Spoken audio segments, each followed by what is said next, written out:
Authors Mark Cornelius and Traci Loecker share their experiences exploring methods for illuminating a storyline to maximize the writer reader relationship. Writers Wrestling invites you to join in on a conversation not about what to write, but about how to write. Well, hello, Traci. How are you doing today? I'm doing great, Mark. How about you? I am fine, and I think we've got our skills down here. For those of you who didn't listen to the entry, I think you probably did, but this is Writers Wrestling continued, and we're just going to do what or continue what we started with last time, and we're going to encourage and challenge you with some different questions and answers. So, today's episode is going to cover where do I begin? And I'm sure all of you have asked that question when you sat down with either a piece of paper or a computer screen in front of you and said, I want to be an author or I want to write something. Where do I begin? So rather than first of all challenge each and every one of you, you can be thinking about that, but I'm going to challenge Traci. And I'm going to say, hey, Trace, where do you begin? Well, let's see. So when I began, it would have been, roughly, let me see, I'm 51. So roughly 36 years ago is when I really wanted to start writing a novel. However, I had just started a family. Mm-hmm. And so even though I had this great idea and I wanted to do some writing and I had done writing in high school and college, everything was kind of put on hold. And Mm-hmm. so then for the next probably 25 years, I hardly did any writing other than journaling, that type of thing. When my kids were finally graduated on their own, I could kind of breathe and have a little bit more time is when I started to get back into the writing again. And I just want to encourage people out there that if you have had the idea in the past and didn't really do anything with it, oh well, get back on, start writing. And that is such great advice. And I will just drop a name of one of my favorite authors.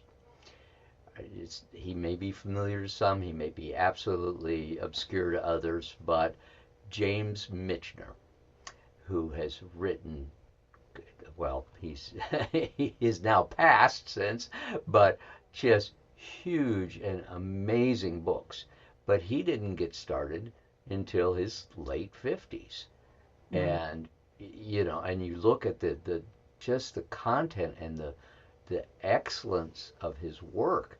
And Mhm. a lot of people might think, "Oh, I'm just too old for this." But I'm like you. I started out in my 50s, Mhm. and so it's but once you catch that bug, then it doesn't seem like that long, but Right. Right. going into it. And and I'll share the same story. I had done many other things, and life was very busy with those things, but writing was just kind of a sideline. And then I did journaling, and somebody said, you ought to write a book. And I was almost shocked. I said, well, I wasn't almost, I was shocked. I said, about what? Where do I begin? And there's that question again. So you begin when you are challenged enough to say, I want to begin, right? Yep. So uh, what caused you to pick up the pen, though? I mean, or start typing, pick up your, I don't know, did you start on paper or did you start with a keyboard?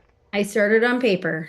Okay. And and even most recently when I wrote my children's book, I first started writing it out on paper. Hmm. And what do they say? Write what you know. And so my puppies were my inspiration, and I wanted to give a heartfelt Christmas gift to my husband.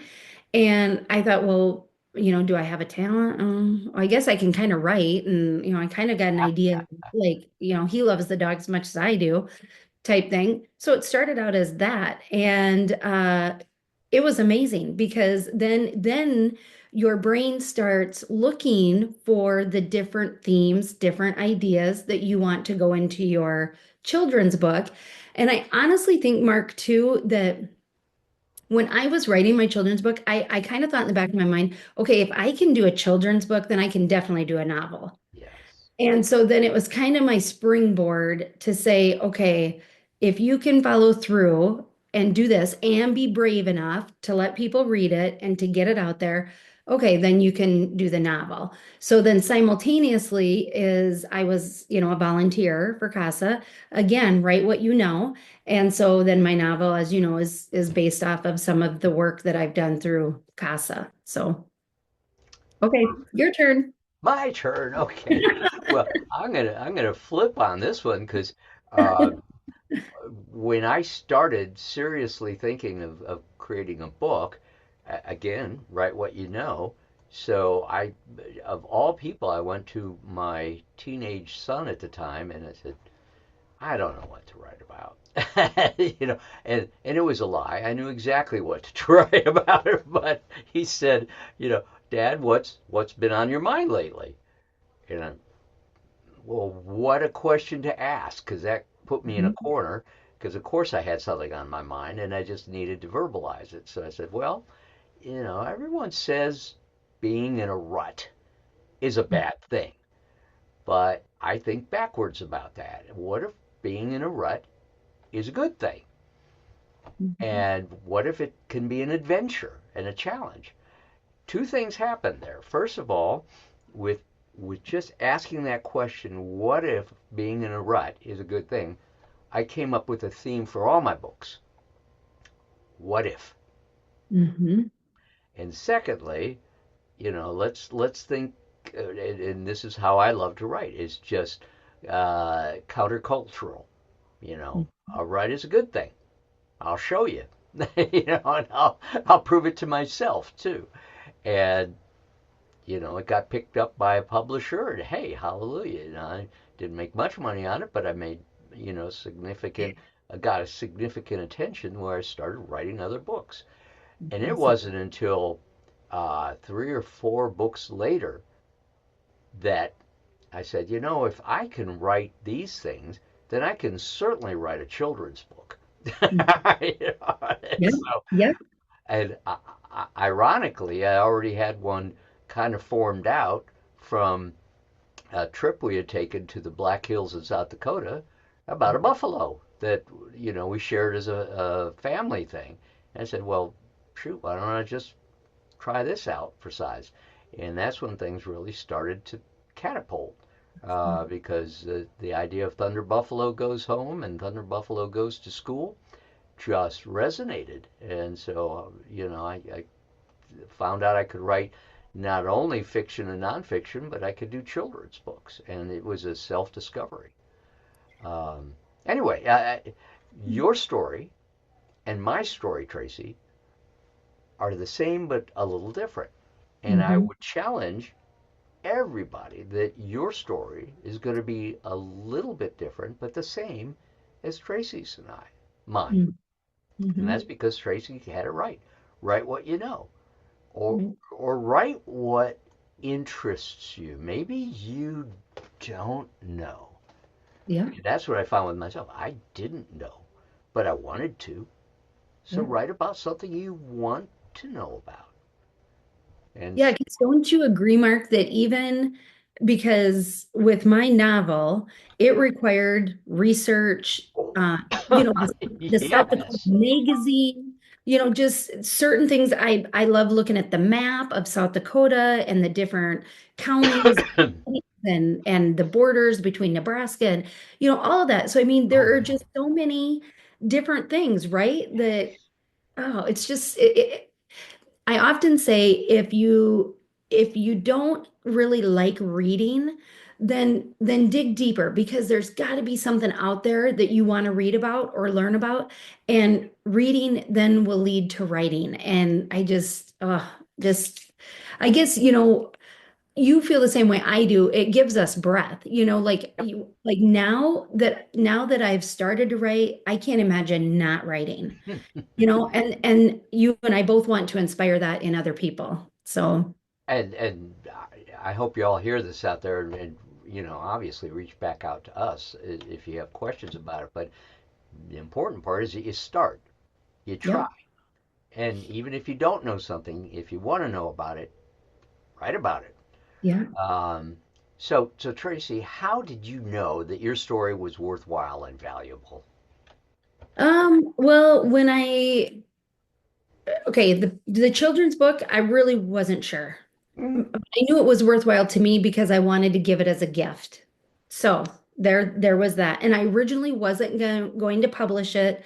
I was just going to write it, have the pictures done up, but not go any further. Then after it all was coming together and I realized I had help in the layout and the design and all that, then I proceeded. With the novel, that has really gained some traction as far as Hmm. um, just the role that so many of us within the different state organizations, how in agencies, how we work with children, and just the impact and the need that there is to help these children that are struggling from, not necessarily poverty, because there are very happy children that live in poverty, and that's all there is to it, but it's the drug abuse and the physical abuse and the sexual abuse that needs to be um, talked about. Because if you can't talk about it and figure out, the issue, you're not going to be able to figure out how to fix it. And it takes communication. And I'm hoping that my books and that I'm working on my second one, that's the sequel, but I hope that to use them as a vehicle to open up good conversation, not to hurt anybody's feelings, but just to be really raw and truthful and just really try to help our children. Interesting, because I heard something, and I share this personally too. You Hmm. didn't know that your writing was worthwhile, but you knew it was worthwhile and valuable to you, first Hmm. of all. Right. Right. So I encourage anyone who is looking at writing a book, if it is important to you Yep. and it is valuable to you, write it down. It may never come out in publication. It may never resonate with other people, but consider first your personal story and diary, and then it will shape from there. And Yep. you may find that people say, "Wow," or they might say, "Have you thought of?" you Hmm. know, and I find that the greatest compliment people say is, "Your writing sounds a lot like, or feels to me a lot like this person over here." Hmm. Hmm. And yet I also feel challenged by that. I say, well, wait a minute, I want it to sound like me. you know, so Right. so that's a challenge. You don't write to be someone else. I Right. don't write to be James Michener. I couldn't possibly be that. But I can write to be me, and if I compliment somebody else by writing in a similar style, great, so be it. Yes. Yes. So I'm going to shock you with something. Okay. We Oh, don't have time for all these other great questions that we came up with for oh my people. gosh. Are we already at 15 minutes? Almost. Oh So, my goodness. I know time flies when you're having fun. Sure does. Or as the frog says, time's fun when you're having flies. I don't know which is better.